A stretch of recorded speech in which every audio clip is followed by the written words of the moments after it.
Oi, gente, espero que esteja tudo bem por aí. Eu sou a Ness, sejam bem-vindos de volta ao meu canal. No vídeo de hoje vai ser mais um resumão sobre o universo da Cassandra Clare e dessa vez vai ser sobre Senhor das Sombras.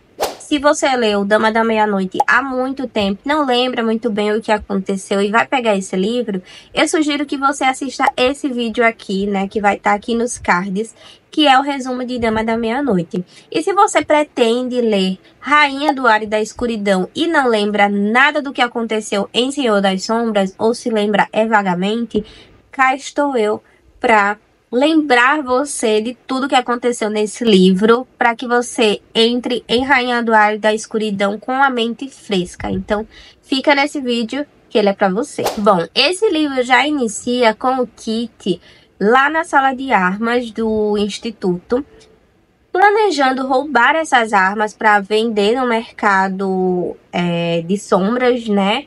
E fugir. E aí o Jace aparece e começa a conversar com ele ali sobre eles serem Hirondales, né? Os últimos Hirondales aí. E o Jace percebe a intenção do Kit de fugir. E aí o Jace fala que a única proteção que o Kit tinha vinha do pai dele, né? Que trabalhava lá no mercado. E uma vez que ele tá morto, o lugar que ele tá mais seguro é no instituto, né? Obviamente. Além disso, ele tinha direito, né? Se ele resolvesse ficar ali, se ele resolvesse tomar para si o nome Herondale, ele tinha ali a mansão Herondale para ele, né? Se ele quisesse, tinha também a casa dos Herondale lá em Idris. Era tudo dele também. E aí, ele é meio que convencido a ficar ali por hora. Já a Emma, a Cristina e os Blackthorn estão em uma patrulha, né, matando alguns demônios ali que estão surgindo antes de retornar para o instituto. A Emma tá fingindo namorar o Mark devido à ideia mirabolante de fazer o Julian desistir dela. O Julian meio que diminuir um pouco o amor que ele sente por ela, e a única pessoa que sabe disso é a Cristina, inclusive sobre o fato deles estarem apaixonados. Já a Cristina voltou a namorar o Diego perfeito, né? Depois de tudo que aconteceu, eles conversaram lá e voltaram. E quando eles voltam para o instituto, a Diana está esperando por eles com o Diego, a Clary e o Jace. A Clary e o Jace vieram de uma reunião sobre o que tinha acontecido lá no final de Dama da Meia-Noite, né? A investigação do mal, o envolvimento de fadas, etc. E eles não precisaram testemunhar porque o Robert testemunhou por eles. Foi permitido que o Mark ficasse no instituto, né? Uma vez que não foi os Blackthorn que foi atrás dele, né? Ele foi levado para casa. Eles comentam também sobre os demônios marinhos que estão surgindo, aparentemente por conta de algum feitiço que foi ativado devido à morte do Malcolm. E com o corpo dele e o volume preto dos mortos no mar, esses demônios estão sendo atraídos para fora, né? E aí os centuriões foram chamados para localizar o livro e o corpo do Malcolm, né? E para isso, eles vão ficar no instituto. E aí, depois dessa reunião com eles, né? A Clary e o Jace vão lá pra sala de armas, encontram o Mark lá, começam a conversar, diz que eles não vão participar das buscas porque eles estão numa missão secreta, né? Lá no Reino das Fadas, que a gente vai saber, inclusive, sobre isso lá em Rainha do Ar e da Escuridão. Aparentemente, o Sebastian tinha deixado uma arma letal lá no Reino das Fadas, que tem o poder de matar todos os caçadores de sombras, e parte dessa missão é encontrar essa arma. Essa questão dos centuriões irem para o instituto seria, sim, um problema, porque com a morte do Malcolm, o Arthur estava sem seu remédio, né? E mesmo com a Diana ali intermediando as conversas, né? As reuniões, ainda assim os centuriões poderiam interferir de alguma forma, né? Perceber que a direção daquele instituto não é tão funcional, talvez. Não que não seja funcional, mas não é tão tradicional assim. E se eles descobrirem isso, é parte do trabalho deles reportar. E aí, para amenizar essa situação, a Diana acaba mandando o Julian lá pro Mercado das Sombras para procurar alguma forma de poder manter o Arthur estável, pelo menos por um tempinho ali, que ele consiga ter uma conversa, né, com os centuriões, principalmente para receber os centuriões. E pede para levar o Kitty, porque como o Kitty conhece todo mundo lá, talvez seja mais fácil eles conseguirem alguma resposta. Só que quando eles chegam no Mercado das Sombras, eles não são bem recebidos.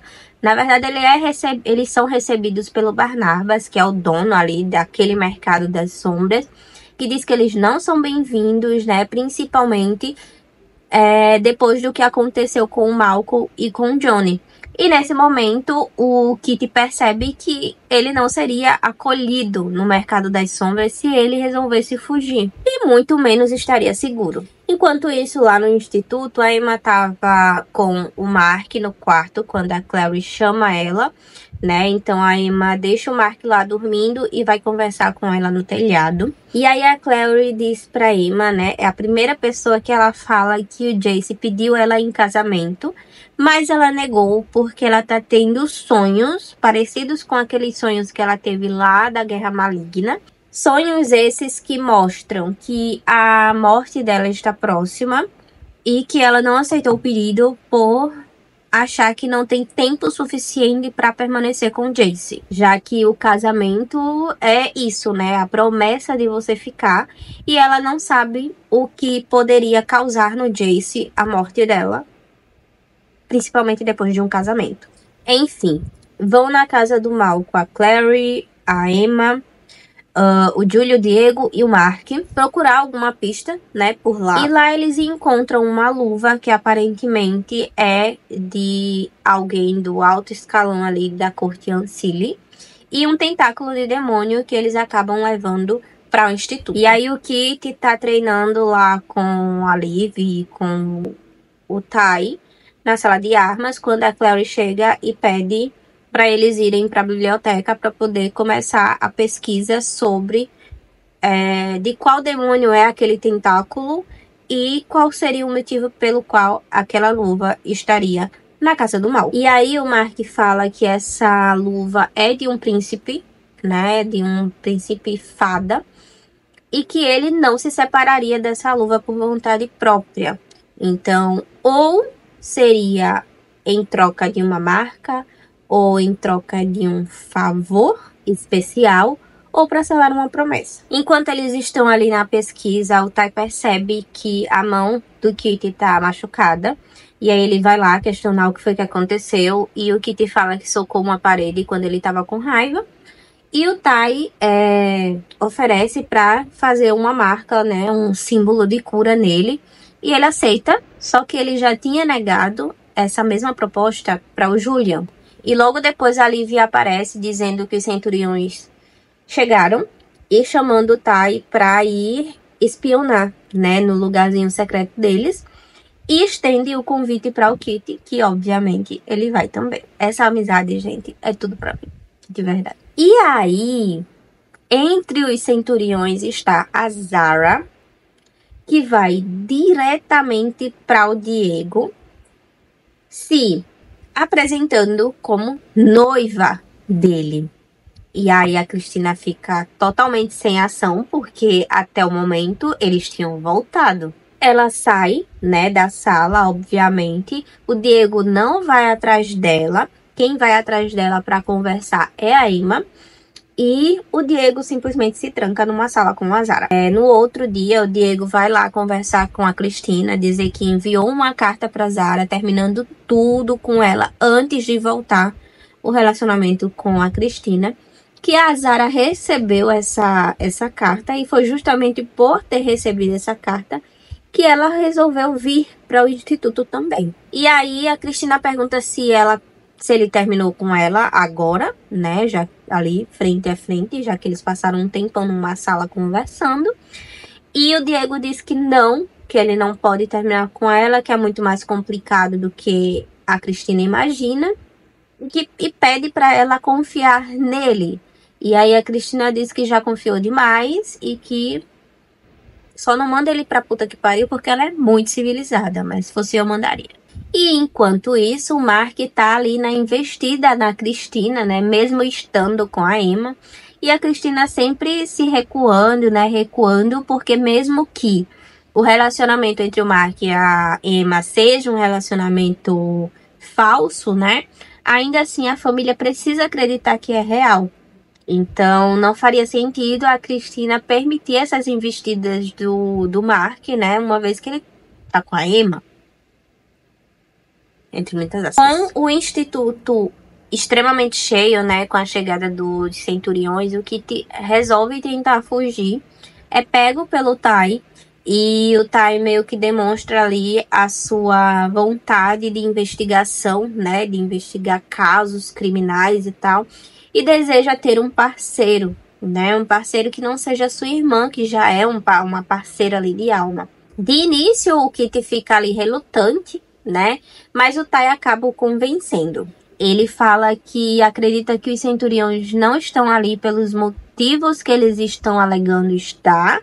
E ele quer investigar para saber qual é, de fato, a verdade.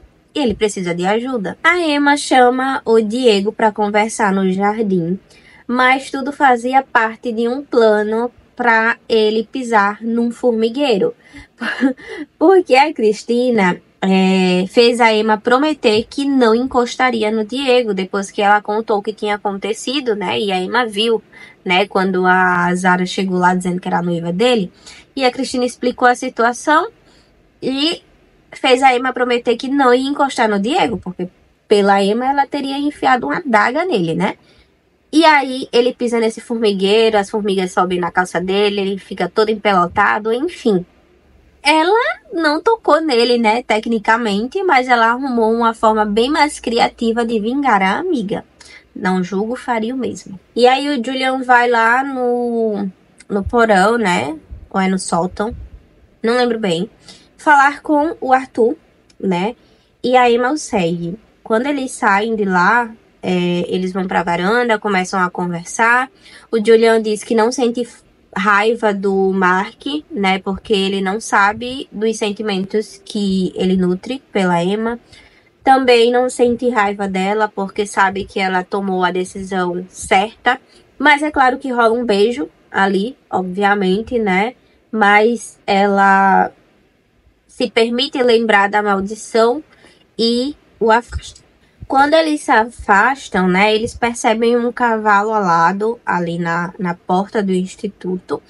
E nele, o Gilwyn, né, o líder ali da caçada selvagem. E aí a Diana aparece junto com o Mark, o Julian e a Emma se juntam a eles. E ele fala que o Kieran foi condenado, né, e culpado pela morte do Yalart e que a pena seria de morte. A caçada jurou não intervir, né? Mas ele queria que o Mark fizesse isso. Porque, se não por amor, né? Por amizade, enfim.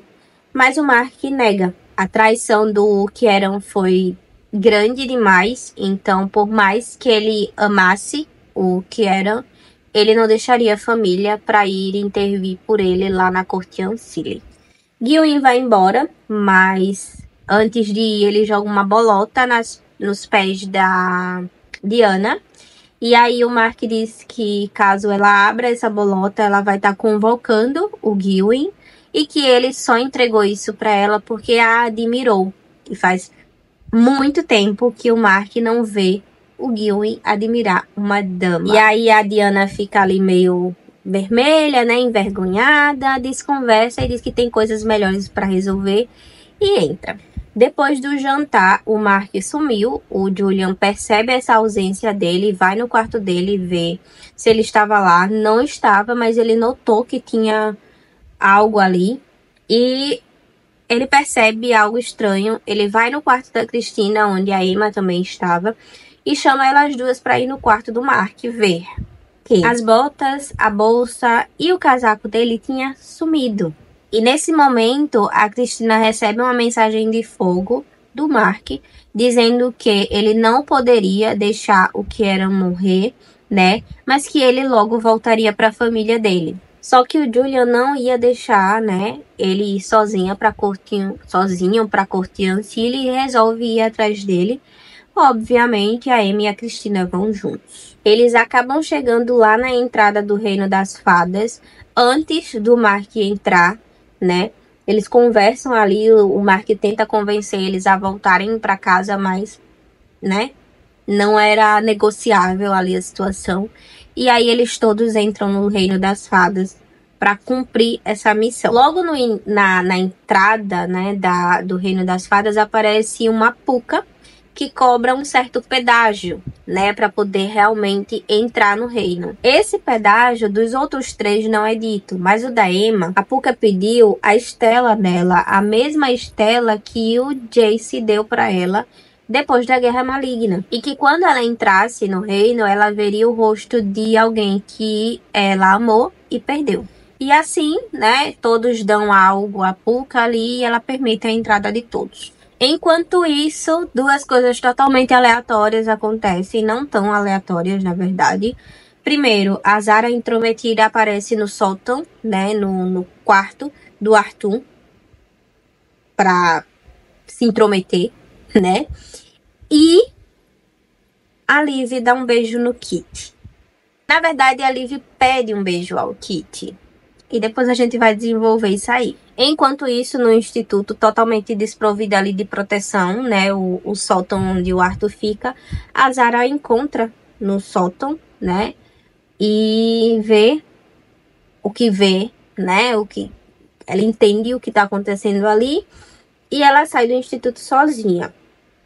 Nisso que ela tá saindo, a Liv vê ela e vai chamar o Tai para ir atrás dela. A Zara vai se encontrar com o Emmanuel e aí eles começam a conversar ali sobre um registro, né, que tanto eles quanto o pai dela, né, querem implementar uma lei onde todos os seres do submundo precisam ser marcados e registrados para controle, né, deles. E aí ela fala que o Arthur é louco, que ela vai enviar uma carta para o pai dela, né, comunicando essas informações, e que quando o pai dela ler essa carta lá no conselho, vai se candidatar a líder do Instituto de Los Angeles, né, visto que aparentemente o Arthur não tem capacidade para tal. Lá no Reino das Fadas, a Cristina é acordada por uma música, né, e ela percebe que é de uma festa, e ela vai de encontro a essa festa. O Mark, ele acorda também e vai atrás dela. Quando eles chegam nessa festa, a Cristina toma uma bebida de fada e o Mark fica puto, porque ela tava indo cada vez mais pro coração da festa, né? E para quem estuda tanto as fadas, assim, sabe exatamente o que poderia acontecer. Mas ela é adulta, né? Entre aspas, ele não poderia impedir, ele fica só de olho ali, mas em algum momento eles estão se pegando, começam a se beijar, enfim. O Mark disse que ele achava que ela jamais olharia para ele dessa forma. E aí ela fala o seguinte: o que uma bebida de fada não faz? E aí o Mark se afasta, né? Porque ele disse que na bebida não tinha nada, era suco. Ou seja, ela estava em suas plenas faculdades ali e estava beijando o Mark porque ela queria, né? Mas ele fica um pouco magoado ali porque dá a entender que ela só o beijaria sob efeito de alguma coisa. E aí ela tenta explicar que sempre gostou dele desde que ele voltou pro instituto, blá blá. Enfim, eles têm uma DRzinha ali. E a Cristina acaba soltando que o Julian está apaixonado pela Emma e por isso a necessidade do namoro fake. Em outro lugar ali, o Julian estava pedindo para Emma não se aproximar dele, que não tentasse nada, porque se ela tentasse ele não ia conseguir se conter, mas mesmo assim ela o faz. Porém, contudo, entretanto, todavia, ele percebe que na verdade não é a Emma ali, e sim uma fada que se transforma naquilo que você gostaria de ver. Quando ele percebe, ele se afasta, né? E nisso a Emma já vinha correndo com a Cristina. Conseguem espantar aquela fada de lá, né? E logo em seguida a Emma aparece. No instituto, depois dos gêmeos e do Kit escutarem o plano da Zara, eles vão no sótão, né? E percebem o inevitável lá. E quando o Arthur vai falar que, na verdade, é o Julian que dirige o instituto, a Diana aparece e ela mesma diz: não tinha mais como esconder. E aí ela chama eles no escritório, conta tudo, que o Julian vem cuidando deles e do instituto desde que os pais deles morreram, né, e tudo mais, e que o Arthur é só um meio para um fim. Eu acho que eu não cheguei a explicar exatamente a doença do Arthur no primeiro livro, porque na verdade essa explicação vai se dando ali em doses homeopáticas, basicamente, para você ir entendendo conforme você vai lendo. Mas basicamente eles foram enviados para o Reino das Fadas, o Arthur e o irmão dele, em uma missão aí que eu não vou lembrar direito qual. Mas o irmão dele conhece a Lady Nerissa, né? E tem o Mark e a Ellen, né? Só que o Arthur não tem a mesma sorte. Na verdade, ele acaba sendo torturado por anos e anos, até perder a sanidade, né? E basicamente agora ele não consegue distinguir o que é real do que é imaginário, basicamente. Enfim, voltando para a sala da Diana, os gêmeos e o Kitty falam para Diana o conteúdo da conversa da Zara com Emanuel, né? A Diana fica super preocupada com essa informação, né? E com o fato de que eles podem perder o instituto para o pai da Zara, mas ela manda que, caso alguém pergunte, eles continuem com a história de que o Julian, a Amy e a Cristina foram à academia, né, por enquanto. Essa foi a desculpa que eles deram para os centuriões, porque o Julian, a Emma, a Cristina e o Mark estavam fora. E aí lá no Reino das Fadas, um detalhe que eu acabei não comentando é que a Emma viu o Julian se atracando lá com aquela fada, né? E enquanto o Julian tava vendo ela na fada, a Emma tava vendo uma mulher normal que ele resolveu dar uns pega. Então, né, ela fica meio ressentida ali, mas ao mesmo tempo ela acha que ele tá seguindo a vida, só que tipo assim, qual é a lógica dele tá seguindo a vida no Reino das Fadas, né? Nenhuma, mas enfim. Só um adendo aqui pra dizer pra vocês que ela viu ele beijando uma outra mulher, que no caso era fada, que, enfim, vocês entenderam. Quando eles chegam na corte Ancile, né, que foi o rumo deles ali inicialmente, eles se deparam com o julgamento do que era em andamento. E aí eles intervêm, né, pedindo um combate pela liberdade do que eram. E aí o rei fala que só uma fada pode desafiar e o Mark se voluntaria, né, pra lutar, uma vez que foi ele que resolveu ir lá salvar o que era, nada mais justo. Só que o rei diz que a lealdade do Mark não é confiável, porque ele é caçador de sombras e caçador selvagem. E aí ele propõe uma charada para cada um deles, e quem se saísse melhor era quem lutaria.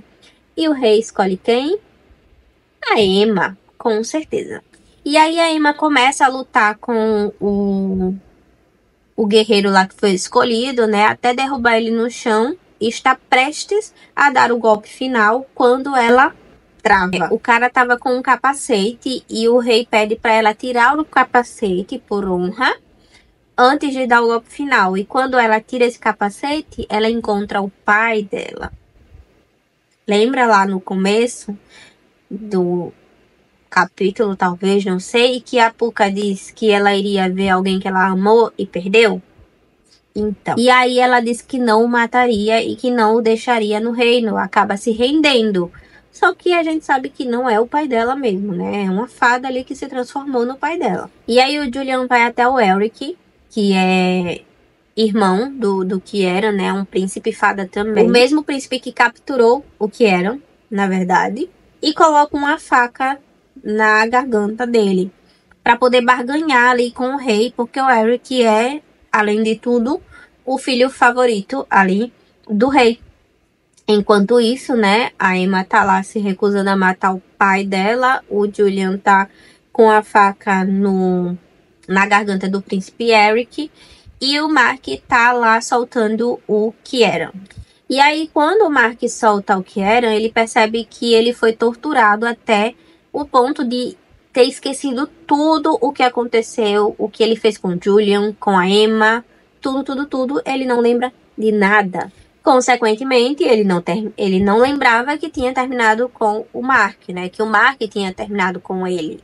E aí eles fogem, enquanto eles fogem, eles têm a ajuda da Nanny, que logo depois eles descobrem que é tia do Mark e da Ellen, e ela leva eles pra Corte Silly, né? Começa a cuidar ali dos ferimentos do Kieran, junto com a Cristina. Enfim, eles estavam seguros. Enquanto isso, né, tanto a Nanny quanto a Cristina estavam ali resolvendo o BO do Kieran com o Mark, ela deixou o Julian e a Emma em um quarto, só tinha uma cama, deixou uma roupa lá pro Julian e apenas uma camisola pra Emma, que mal cobriu o corpo dela. E aí, durante a noite, enquanto a Emma dormia, a rainha Cilly entra no quarto, chama o Julian pra conversar. E ele vai, né? Ele segue ela pra o quarto dela ali, enfim. Voltando para o instituto, eles foram atacados por demônios marinhos. Os mesmos demônios marinhos que estavam surgindo aos poucos. Mas agora estava numa quantidade muito maior, e entre eles estava o mestre deles, o Malco. Sim, o Malco voltou. Ele tá semi-morto, digamos assim, mas ele tem o volume preto dos mortos. E ele voltou para conseguir sangue Blackthorn para poder fazer o mesmo feitiço que ele queria fazer na Annabelle nele, né? Reviver ele. E aí ele fala que ou ele entrega um dos Blackthorn pra ele, ou ele vai simplesmente permitir que os demônios ataquem todos e matem todos. Mas não só matar os caçadores de sombras, como ele vai soltar os demônios marinhos na terra para matar os mundanos. E aí, voltando pro reino das fadas, né? A rainha chamou o Julian para o quarto dela e oferece ele a olhar num espelho da vidência, né? Que é uma espécie de... é água, né? Que você bota o rosto, enfim, e você vê alguma coisa. E o Julian nega. Só que a rainha diz que um Blackthorn está se botando em perigo. Mas não qualquer perigo. Perigo de morte. E aí o Julian cede. Ele vê o Arthur na convergência, chamando pelo Malcolm, dizendo que ele tem sangue Blackthorn e que daria de bom grado desde que ele deixasse a família deles em paz. Ou seja, o Arthur estava se sacrificando pela família. E aí o Malcolm mata o Arthur, usa o sangue para regenerar seu corpo, traz de volta a Annabelle também. E quando ela se levanta, fica olhando para o corpo do Arthur, meio ali em choque, meio incrédula, não sabemos. Mas, quando ela finalmente vira e olha para o Malcolm, foi apenas para matá-lo. Ela pega a espada e enfia no Malcolm. E eu achei maravilhosa essa cena, embora eu odeie a Annabelle. Mas enfim, é um papo para o último livro. E aí, quando o Julian pergunta por que a rainha mostrou isso para ele, ela diz que quer barganhar com ele e sabe que o Julian vai aceitar essa barganha porque ela sabe como acabar com a maldição para a batalha. E aí o Mark, a Cristina e a Emma são levados para os aposentos da rainha, né?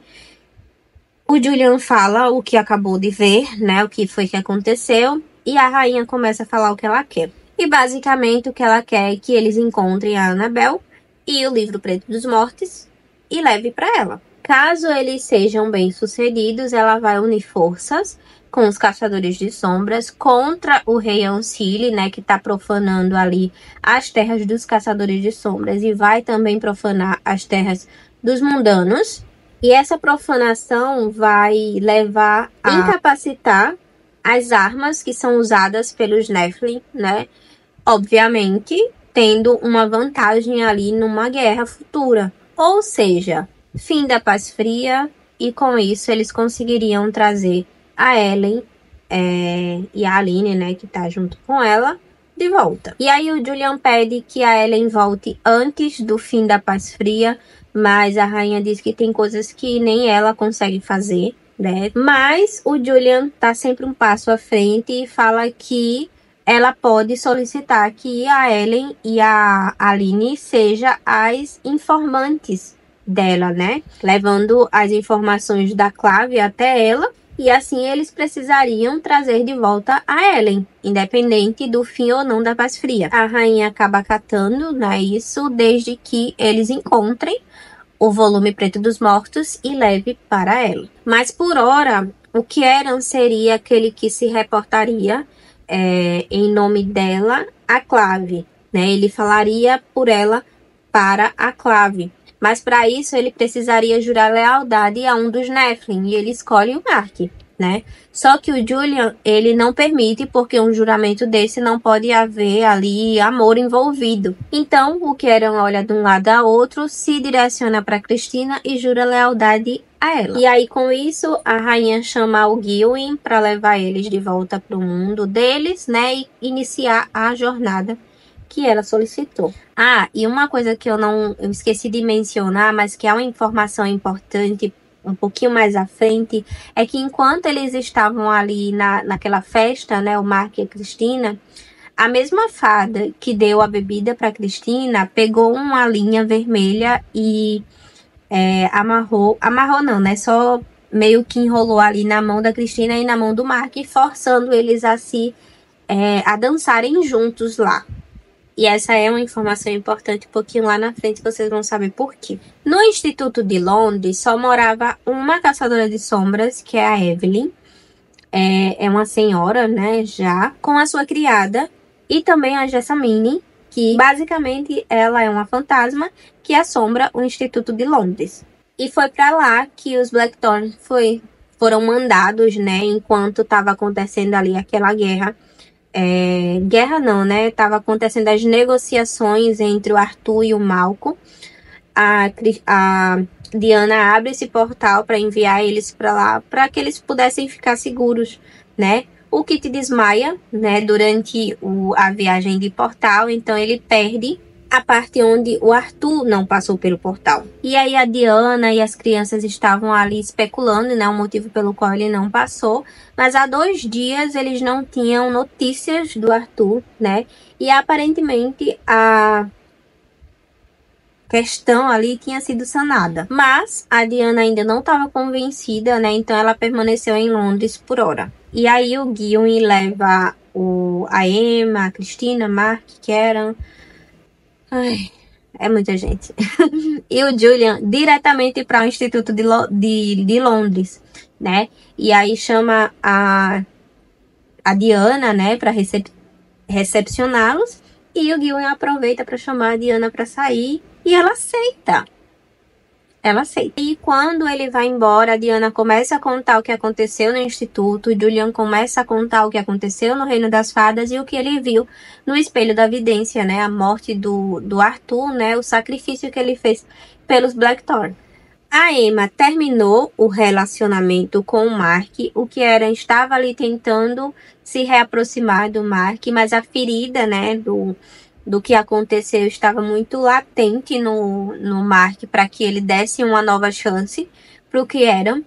E o Kieran não se lembrava de nada, ele não se lembrava do motivo pelo qual o Mark tinha terminado com ele. Então, para ele, estava tudo bem, só que não tá. E aí, lá no Instituto de Londres, o Kit era o único que via a Jessamine. Então, ele era pego conversando, né, respondendo ela, muitas vezes pela Liv e pelo Ty. E a única outra pessoa que respondia a Jessamine era a Evelyn, mas não necessariamente porque ela via. Ela sabia que a Jessamine está lá, né? Ela sabe que a Jessamine está lá, mas ela não vê necessariamente. Consequentemente, ela não escuta a Jessamine. Mas ainda assim, ela conversa com a Jessamine. E o Instituto de Londres foi a casa de Will Arundel, Jem, Castanhos, Tessa, né? Então tinha várias marcas pela casa, né? Pelo instituto, nas camas deles, inclusive da própria Cordélia, né? Então, menções às peças infernais e também às últimas horas, que sequer tinha saído ainda quando esse livro foi publicado. Cassandra, você é feita. Apenas. E aí eles estão conversando, né? O Julian fala sobre o sacrifício do Arthur e tudo mais. Eles se questionam se a Zara descobriu, né? Se ela percebeu o que estava acontecendo. E eles deduzem que provavelmente sim, que eles já estavam ali montando um plano para poder tomar o instituto, né? Que era uma coisa que eles já queriam fazer. A Evelyn, por algum motivo, ela escutando ali a conversa entre eles, ela manda o Kieran ir para um quarto e não sair de lá, porque não confia nele. Ela não admitiria uma fada escutando a conversa de Nephilim. E o Kieran vai. Igual um cachorrinho. Aí o Mark vai conversar com o Kieran. E o Kieran fala que não vai ser humilhado, né? Porque ele é um príncipe fada, que não fez nada para ser tratado dessa forma. E o Mark diz que sim, ele fez, só não lembra. O Mark fala ali meio que por alto o que realmente aconteceu. Ele não fala exatamente o que aconteceu, porque talvez isso pudesse estragar o plano dele. Mas o Kieran acaba falando que vai esperar o tempo que for necessário, tanto para saber tudo o que aconteceu, quanto pelo Mark. E aí, entre essas discussões aí, nós temos mais um vislumbre aí de uma amizade maravilhosa, que é a do Ty e do Kit. O Ty, ele oferece a primeira runa permanente, né, pro Kit. Ele aceita, que é a marca da vidência, né, que ela, além de ser permanente, é a que mais dói, assim, a mais dolorosa por ser a primeira. E também ela é sempre a primeira de todos os caçadores de sombras. Então o Ty fica bem feliz em ele desenhar no Kit essa runa. E aí, como a Jessamine tá escutando ali, né, a conversa paralela entre eles, ela disse que sabe, na verdade, onde o Malcolm morava, que é uma casinha lá na cidade da Cornualha. Ela diz, né, sobre a Evelyn não poder vê-la nem escutá-la, e que ela finge isso, porque sabe que a Jess tá ali. E aí a Liv e o Ty vão pra biblioteca, começar as pesquisas aí, e o Kit fica pra perguntar pra Jess se ela viu o pai dele. E aí ela diz que não ouviu, e provavelmente ele seguiu o caminho dele e que estava em paz. E aí eles acabam se dividindo. Os gêmeos e o Kit vai pra mansão Blackthorn, procurar um pouquinho mais sobre a história deles, né, de vida também da Annabelle. O Julian e a Emma vão para a casa do Malcolm na Cornualha, né? Provavelmente o primeiro lugar ali que a Annabelle poderia se refugiar. A Cristina vai com eles até certo ponto, até ela começar a sentir o pulso dela doer muito, muito, muito. Uma queimação muito forte.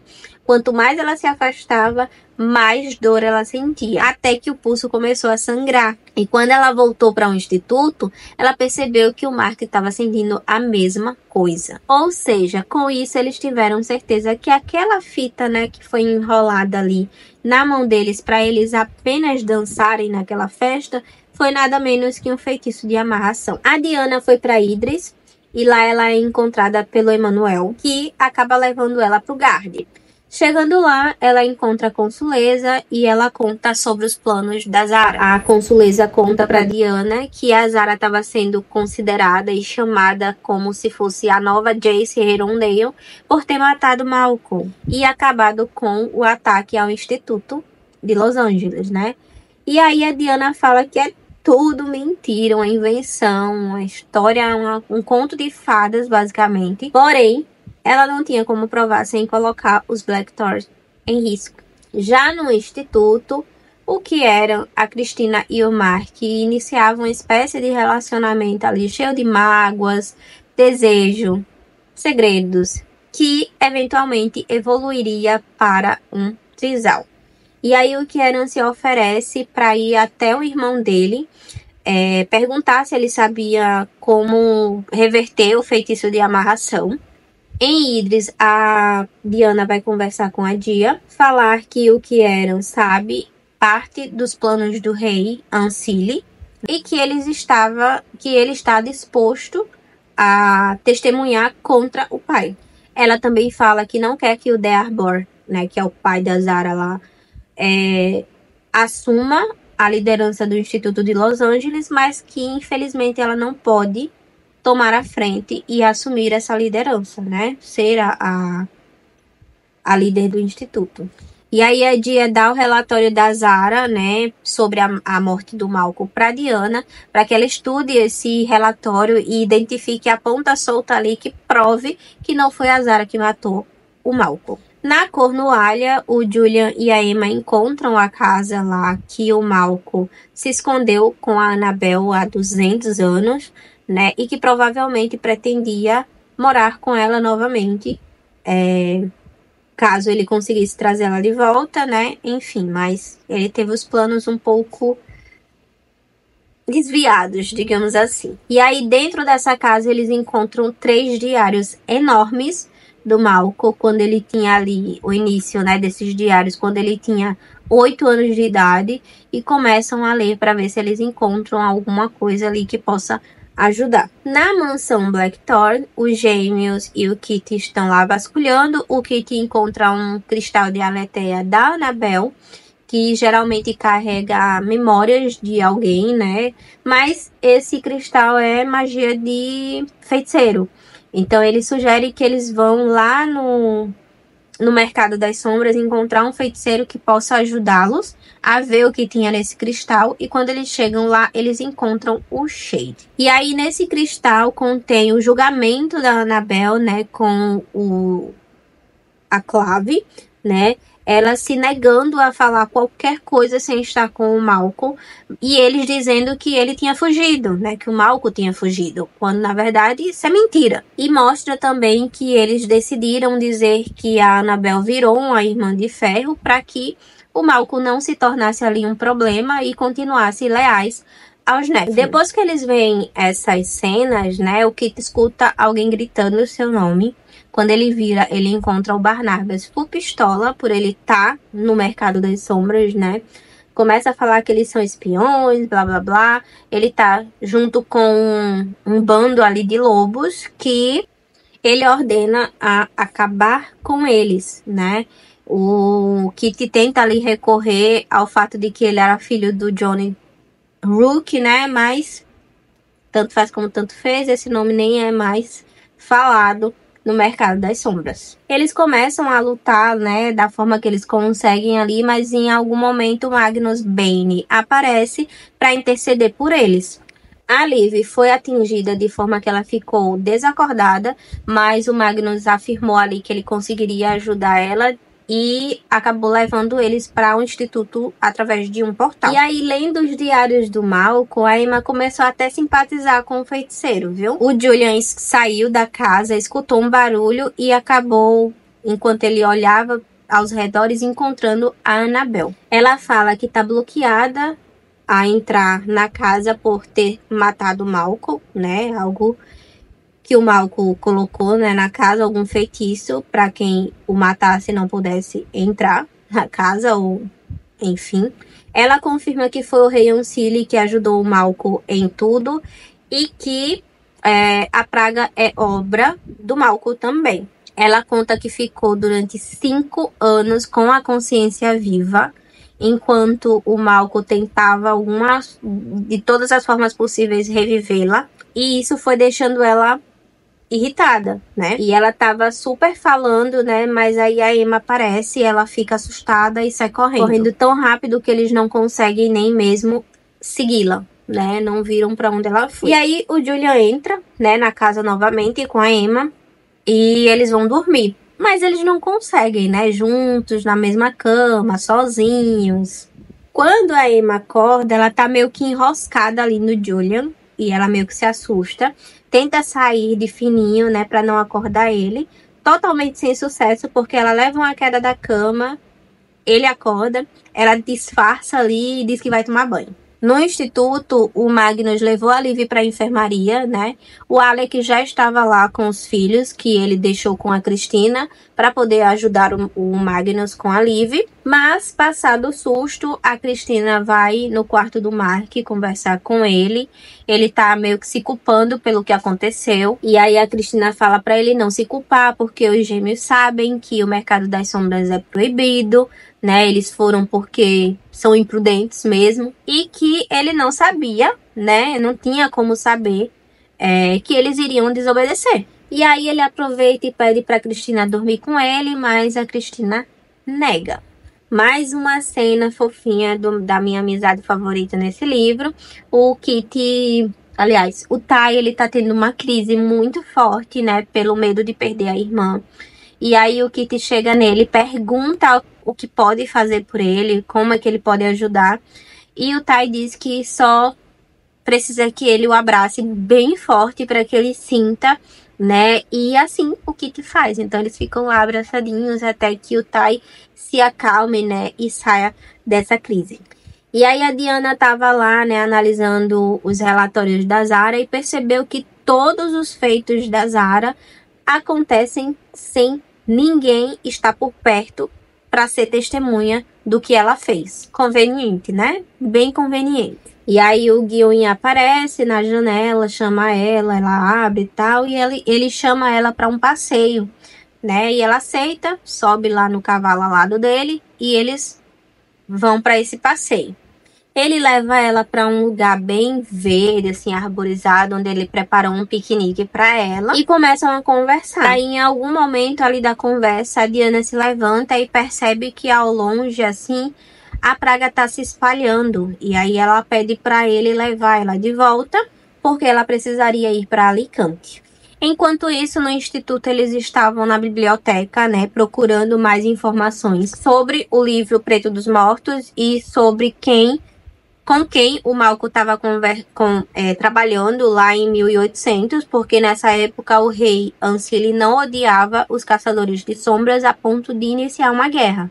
Então, precisava ser outra pessoa. E aí aparece uma cena da Dru. Finalmente a Dru tem um pouquinho de tempo de tela, digamos assim. Ela tá no quarto, né, se questionando o quanto ela é forte, mas ela é muito subestimada. E em algum momento o Jaime também aparece no quarto dela. Ele fala que a Cristina deve ter falado coisas horríveis sobre ele. E aí a Dru diz que não, que a Cristina jamais falaria algo de ruim sobre qualquer pessoa, por mais que ela tenha sido machucada. E aí ele diz que não tá ali pela Cristina neste momento. Na verdade, ele tá pela Cristina, mas ele precisa falar com o Diego primeiro. E aí ele pede pra ficar ali no quarto dela até ele poder falar com a Cristina, né? E que confia nela pra guardar esse segredo. E aí a Dru se acha super especial por conta disso, né? Quando a Dru vai na cozinha, ela lembra das vezes em que a Evelyn chamou ela de gorda. E quantas vezes ela comeu longe das pessoas por medo de estar comendo demais. Só que ela vai na cozinha não para buscar comida para ela, e sim para o Jamie, né? E aí, quando ela volta, eles começam a conversar. Ela começa a dizer sobre as suas paixões, sobre filmes de terror. Ele começa a falar sobre as paixões dele. Enfim, eles acabam virando amigos ali. Mas, meio que ela nutre ali um sentimentozinho pelo Jaime, né? E ele vê apenas ela como uma irmã mais nova, o que não deixa ela muito satisfeita. A Emma e o Julian acabam capturando uma Pixie para questionar sobre a Annabelle, e essa Pixie acaba dizendo que a Annabelle tá numa igreja específica. Os gêmeos vão em uma loja a mando do Magnus, né, para comprar alguns ingredientes para ele fazer um contrafeitiço para resolver a questão do feitiço de amarração entre a Cristina e o Mark. Durante o caminho, o Kit sugere que ele não quer ficar entre os Nephilim. E aí a Liv chama ele assim de canto e dá uma prensa nele, dizendo para ele não enganar o Tai. Se ele não quiser ficar, que ele não demonstre o contrário pro Tai, né? Porque o Tai, ele precisa que as coisas estejam ali bem preto no branco para ele. Era a primeira vez que ela viu o irmão tão à vontade com alguém de fora da família, né? Que ela ia odiar, né? Ela odiaria que isso se tornasse uma decepção para ele, né? Caso o Kit resolvesse ir embora. O Mark não estava conseguindo dormir, então ele vai perambular pelo instituto ali. Ele acaba no salão de baile, que encontra a Cristina.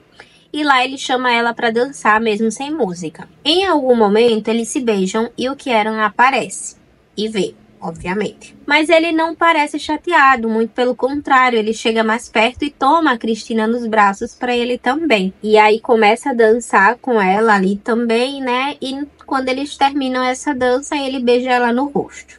O Julian e a Emma tá ali na saga de encontrar a Annabelle, né?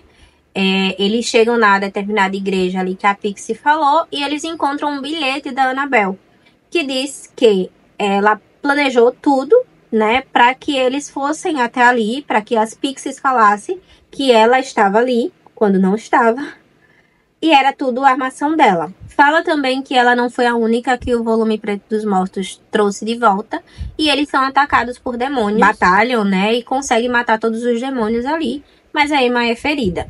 Apesar de ser uma igreja, tudo que o Malcolm fez nessa igreja, né, tornou o lugar de sagrado a profano, né? E os demônios iam continuar sendo atraídos para ela se eles não fizessem nada. Então, o Julian tem a ideia de incendiar o lugar. E aí, junto com a Emma, eles conseguem, né, colocar fogo no lugar, supostamente com o poder aumentado ali dos parabatais por conta da maldição. E aí eles voltam pro chalé, né, para passar a noite antes de voltar pro instituto, e eles começam a conversar sobre o fato deles serem apaixonados um pelo outro, que o que aconteceu na igreja, né, o fato deles conseguirem aumentar o poder deles, prova que eles nunca deixaram de se gostar, né? E aí eles começam a brigar por conta disso, porque o Julian não sabe da maldição, né? E a Emma tá guardando esse segredo assim a 7 chaves. Né? Ela não pode contar para ele. O Julian acha que a Emma não o ama, que ela consegue se desapaixonar facilmente, né? Quando ele jamais vai conseguir parar de amá-la. E aí, como a Emma não pode falar a verdade, ela sai, né? E quando ela vai pra frente da casa lá, ela dá de cara com cavaleiros no céu. Ela se esconde, né? Ela tenta se esconder, mas eles acabam encontrando ela. E eram 3 deles, 3 mulheres, aliás, 2 homens e uma mulher.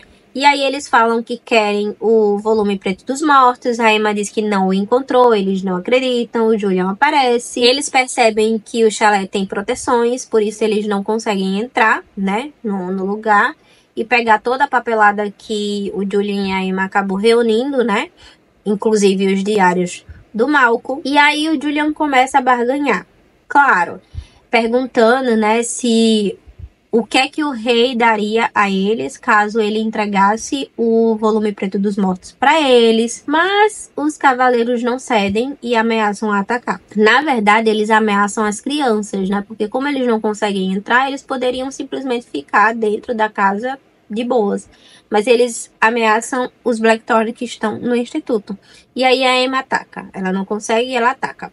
O Julian também segue, né, vai atacar, né, porque ele não ia deixar a Emma confrontar eles sozinhos, mas quando a lâmina serafim dele encontra um dos cavaleiros, ela se estilhaça, simplesmente se estilhaça, é como se não tivesse feito nenhum. E aí, enfim, uma batalha começa e a Emma acaba matando um deles com a Cortana. E com isso, obviamente, ela se tornou a inimiga número 1 mortal deles. Já no instituto, os gêmeos e o Kit ainda não tinham voltado com os ingredientes lá, né, necessários para o contrafeitiço do Magnus. Então, o Kieran, ele sai, né, e a Cristina vê quando ele sai. E ele foi encontrar o Adaon, que é um dos irmãos dele, e um dos irmãos que é menos letal para ele, digamos assim. E aí ele tá conversando com o Adaon para questionar se ele sabe alguma coisa de como reverter esse feitiço, né, de amarração. Mas enquanto eles estão ali conversando e a Cristina tá espionando, ela acaba sendo capturada por um outro irmão dele, que é o Eric. Esse irmão tinha seguido o Adaon, porque provavelmente ele já tinha ali uma noção de que eles iriam se encontrar, né, o Kieran e o Adaon. Quando o Kieran percebe, já ataca o Eric para proteger a Cristina, né, porque lembra que ele jurou lealdade a Cristina. E também ele odeia o Eric, né? Só que aí a Cristina fica surpresa, porque até aquele momento ela achava que ele não gostava dela. Mas, apesar de que não é que ele goste nesse exato momento, mas ele jurou lealdade, né? E aí, enfim, eles conseguem voltar para casas ilesos. E aí, na volta, eles começam a conversar sobre como o Mark deseja a Cristina, né? E que ele não se importa porque ela é gentil, ela é uma boa pessoa, e que Mark precisa dessa gentileza dela.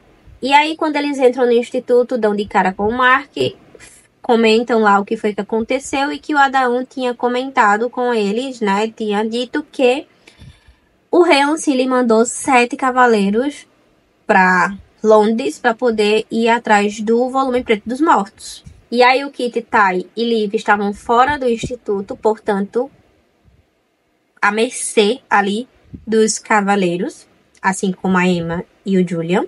E, obviamente, 3 desses cavaleiros encontram os meninos, né, os gêmeos, e o Kit pergunta sobre o livro Preto dos Mortos. Os gêmeos falam que não sabem onde está, que não foi encontrado ainda, e eles não acreditam, né? Diz que se eles não falarem onde está esse livro, eles vão ser capturados e forçados a falar a verdade. E aí a Liv grita para eles correrem, né? Mas eles não conseguem correr mais rápido do que os cavaleiros, né? Então eles acabam atacando também, mas acontece a mesma coisa que aconteceu com o Julian lá na Cornualha, né? Quando eles atacam com a lâmina serafim, ela se estilhaçava, ou seja, fazendo com que eles ficassem desarmados. Até que um deles se surpreende quando vê o Kit. Ele fala que o conhecia, que conhecia seu rosto de alguma forma.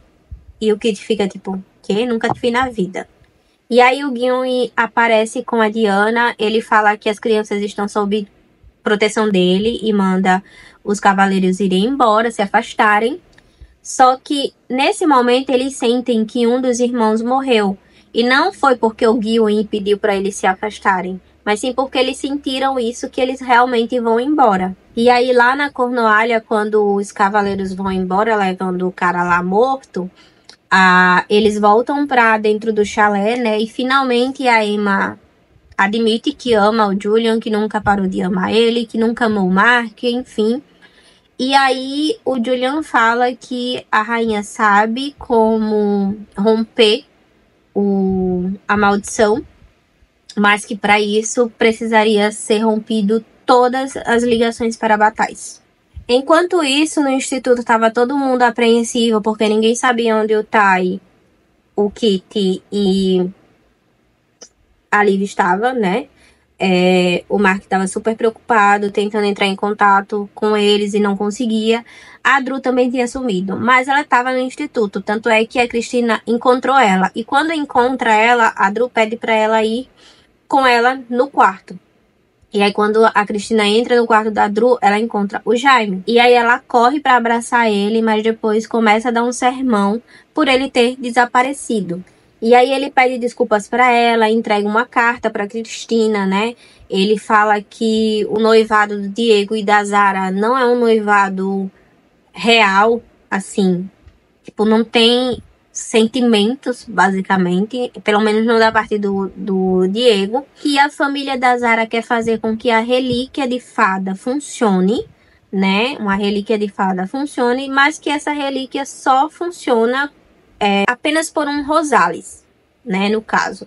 E para funcionar nas mãos da Zara, ela precisa casar com o Diego, que o sobrenome dele também é Rosales. E essa relíquia aparentemente permitia que eles entrassem no reino das fadas sem ser notados. Então, a Zara casando com o Diego, ela se tornaria uma Rosales, né? Podendo usar esse artefato. Mas por que eles queriam entrar no reino das fadas sem ser notado? Isso aí já é algo a se pensar. Portanto, a missão do Jaime seria, no caso, sumir com essa relíquia para que eles não pudessem utilizá-la. O Magnus aparece no chalé já brigando com a Emma e com o Julian, já soltando os cachorros em cima deles, e conta tudo o que aconteceu. Tudo não, mas parte do que aconteceu lá no instituto, que estava todo mundo bem, mas que eles precisavam ir embora o mais rápido possível. Então ele abre um portal ali e leva o Julian e a Emma de volta para o instituto. E aí no quarto da Dru, ela percebe que o Jaime deixou a bolsa dele, e dentro dessa bolsa tem o tal artefato, né, que ele estava comentando lá com a Cristina. E só em tocar esse artefato, a Dru foi levada para o Reino das Fadas. Mais precisamente para o quarto do Ash, no Reino das Fadas. Ash esse que a gente vai conhecer um pouquinho mais lá na frente em Rainha do Ar e da Escuridão. Quem é ele? e etc, etc, etc e tal. Até que o Mark bate na porta, né, do quarto da Drew, e ela retorna como se sempre tivesse estado ali, como se ela não tivesse ido para lugar nenhum. Mas, quando ela volta, ela percebe que tanto a bolsa quanto o artefato não estavam mais lá. Provavelmente o Jaime tinha entrado no quarto dela e pego a bolsa com o artefato e levado embora enquanto ela estava lá no Reino das Fadas. Louco. Enfim. E aí a Diana leva o Gilwyn para o apartamento dela, né? Começa a cuidar das feridas dele, né? Algumas feridas que foram causadas pelos cavaleiros, né? Quando eles lutaram lá para salvar o Tai, o Kit e a Liv. E aí o Gilwyn se questiona, né? Questiona a Diana o porquê dela não se oferecer para ser líder do instituto, para cuidar, né, das crianças mais de perto ali e tudo mais. E aí ela explica que o juramento para ser a diretora de um instituto faz uma pergunta específica que a obrigaria a revelar a sua transexualidade. E sobre o fato dela ter ido a médicos mundanos, né, que é estritamente proibidos pelos caçadores de sombras. E aí, depois de todo esse rolê, né, tá todo mundo salvo, glória a Deus, mas eles resolvem enviar as crianças para Idris. Porque lá eles estariam mais protegidos do que no instituto, aparentemente. E aí a Drew bate o pé, pede para ficar, porque ela é sempre subestimada, enfim. Ela faz a discussão dela lá e o Julian acaba cedendo, porque realmente a Drew, ela não aparece tanto, né? Ela é sempre deixada ali de lado, por ser mais nova também, né? Mas, enfim, ela nem é tão mais nova assim. Ela já tem capacidade para fazer parte do que seja lá o que eles fizerem. Enfim, eles se reúnem, né, em cada grupo, né, começa a comentar o que foi que descobriram, o que foi que aconteceu, para poder se alinharem ali. E o Kieran fala sobre a história do primeiro herdeiro, que é uma informação também importante que a gente vai ver lá um pouquinho mais na frente. E aí eles começam a arquitetar a reunião, onde o Kieran vai testemunhar, né, contra o pai dele, enfim, e tentar retomar o instituto para eles, provando todas as merdas que a tropa vem fazendo enquanto estavam lá. E aí a Emma tá com a Cristina no quarto quando o Kieran aparece e pede para falar com a Cristina sozinha. E a Emma, né, como melhor amiga que é, ameaça a cortar as orelhas dele caso ele a magoe, né? E o que é que o Kieran foi fazer ali no quarto da Cristina? Ele queria, na verdade, ir até o Reino das Fadas, através de magia, procurar pelo Adaun, para procurar saber mais informações sobre o que o rei estava tentando fazer, né? E aí ele chamaria o Adaun em uma projeção, né, para conversar com ele. Só que no lugar do Adaun, quem vem em projeção é o pai dele, o próprio rei Ancile.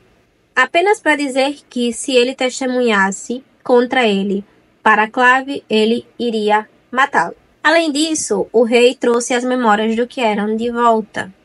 Ele volta a saber sobre o motivo pelo qual o Mark terminou com ele, o que ele tinha feito com a Emma, enfim. E aí, enquanto o Kieran questiona o Mark, a Cristina tenta amenizar ali a situação. E aí o Mark faz a projeção do rei ir embora e a DR tá feita ali porque o Kieran se sente traído. E aí o Magnus tá conversando com o Julian, né? Ele fala, ele confirma sobre a maldição para a Bataille e ele sugere o exílio para diminuir ali o vínculo, né? Enfraquecer o vínculo, mas só de pensar nisso, o Julian já sofre, porque ele teria que ficar longe da família dele. Além disso, o Magnus sugere pro Julian que quando ele fosse para Alicante, ele contasse tudo pro Inquisidor, porque ele pode dar condições mais favoráveis para esse exílio, né? Como, por exemplo, ele voltar de tempos em tempos, ou ligar, enfim. A Diana já tinha ido para Idris para contar que a praga estava se espalhando, né? Inclusive pela própria floresta Brucelinde. E aí a Diana sugere que se a Ellen e a Aline tinham visto a praga, né, se alastrar, elas podem testemunhar para o conselho sobre isso. E também podem, né, reivindicar para elas a diretoria do instituto. A Ellen não poderia ser uma diretora, porque eles não deixariam, mas a Aline sim. Principalmente porque ela é filha da consuleza, né? Então ela já tem um cargo superior ali para ser aceita como diretora do instituto. E onde a Aline estivesse, a Ellen também estaria, porque elas são casadas. A Cristina resolve ir lá conversar com o Kieran, dizer que o Mark jamais ia querer trair ele de alguma forma, enfim. Tenta amenizar ali a situação. O Mark chega logo depois da Cristina, mas a Cristina vai embora porque eles tomaram o antídoto que foi feito pelo Magnus e eles precisavam ficar longe um do outro para que desse certo, né? Então, a Cristina sai e o Mark fica para conversar com o Kieran. Mas, enquanto isso, os cavaleiros simplesmente aparecem no pátio do instituto. Não satisfeito, estavam com uma criança mundana capturada, ameaçando matá-la se eles não saíssem. A Emma sai correndo, né, e imprudente, como sempre, começa a provocá-los, dizer que foi ela que matou o cara lá, o irmão deles, que ela gostou de ter feito isso, blá blá, e que soltassem a criança e que lutassem com ela. E aí sim, eles fazem isso. Eles largam a criança e investem contra a Emma. E aí todos os outros saem e começam a batalha contra os cavaleiros. Enquanto a guerra ali entre eles está acontecendo, a Annabelle aparece junto com o livro Preto dos Mortos. E ela começa a bater boca com os cavaleiros. Ela fala que sabe o nome verdadeiro do rei Ancile e que se eles não forem embora, ela vai falar para todo mundo o nome deles, inclusive para Clávia. E aí quem sabe o nome verdadeiro de uma fada tem poder sobre ela, né? Imagina você ter poder sobre o rei Ancile. E aí o Magnus aparece com um feitiço, ele tira as armas dos cavaleiros e com isso eles vão embora. Glória a Deus. O povo chato. Mas é claro que eles não vão embora prometendo que vão voltar, né? Claro que não. Eles prometem sim que vão voltar, que a luta não acabou, que eles vão recuperar esse volume Preto dos Mortos. E aí, quando os cavaleiros vão embora, eles começam a conversar com a Annabelle.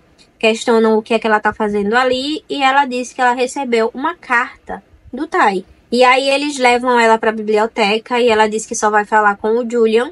Então, o Julian vai lá falar com ela e ela mostra a carta do Tai para o Julian, que lê. E aí ela questiona como é que o Tai sabe o que foi que aconteceu com ela há sabe-se lá quantos anos atrás.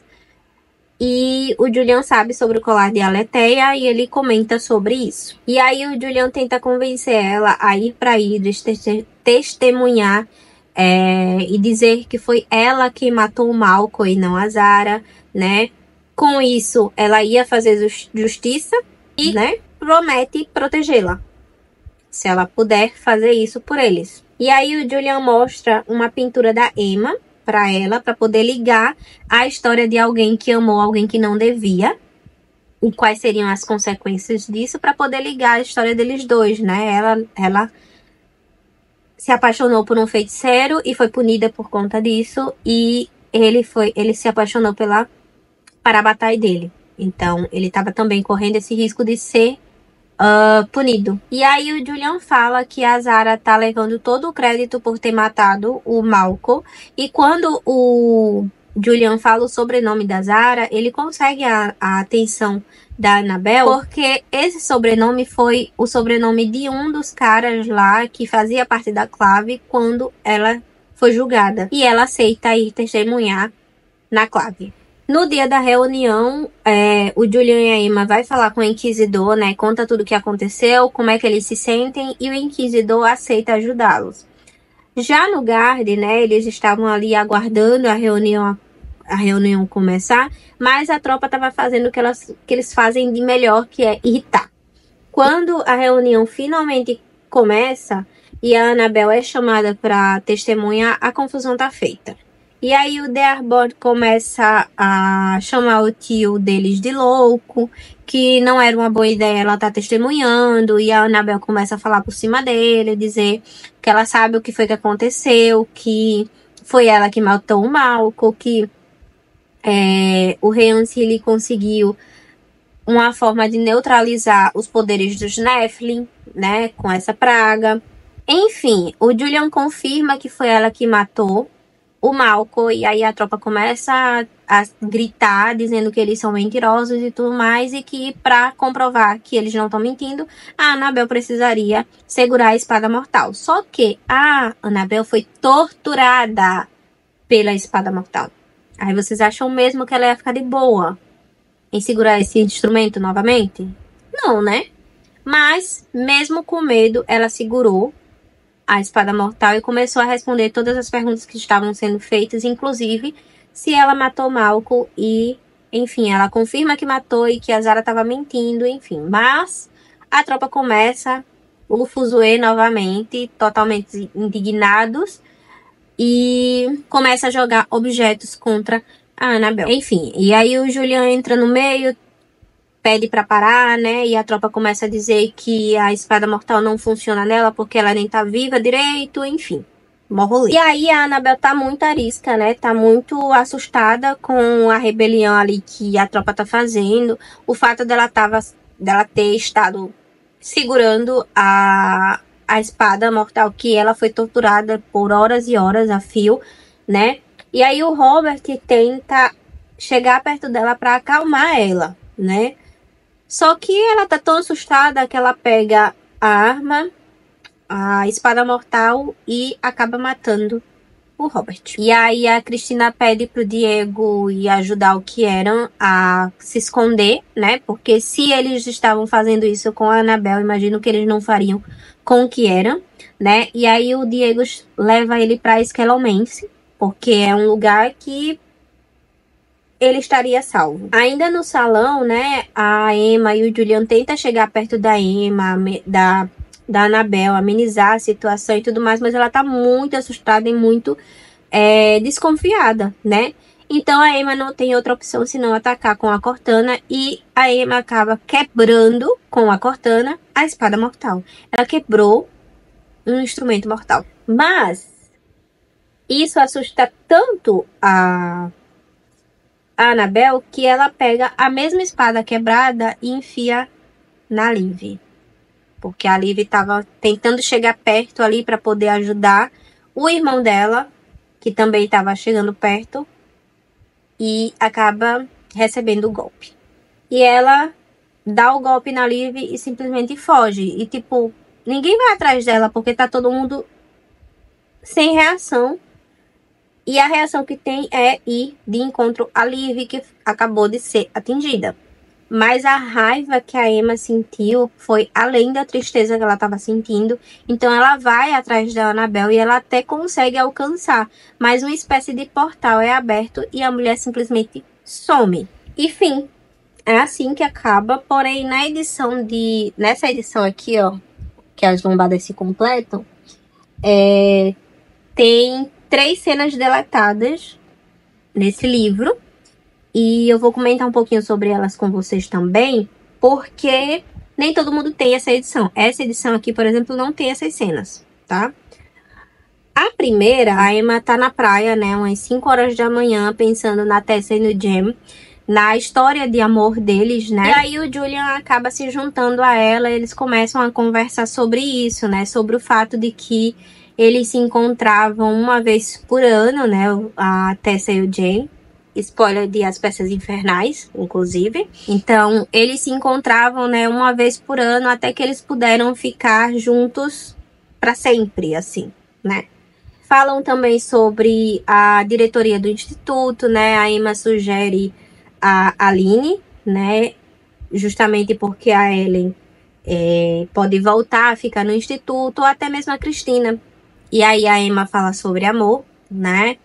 Que quem ama quer ver o outro feliz, independente de qualquer coisa. E aí o Julian retruca, né, que fala que pra ela é muito fácil separar amor de amizade e que pra ele não é tão fácil assim. E aí ele começa a beijar o pescoço dela, começa a subir, enfim, até chegar nos lábios, eles se beijam. E ele pergunta pra ela se ela o ama, né, se ela sente o mesmo que ele. E aí ela nega. Ela diz que o ama sim, mas não desse jeito.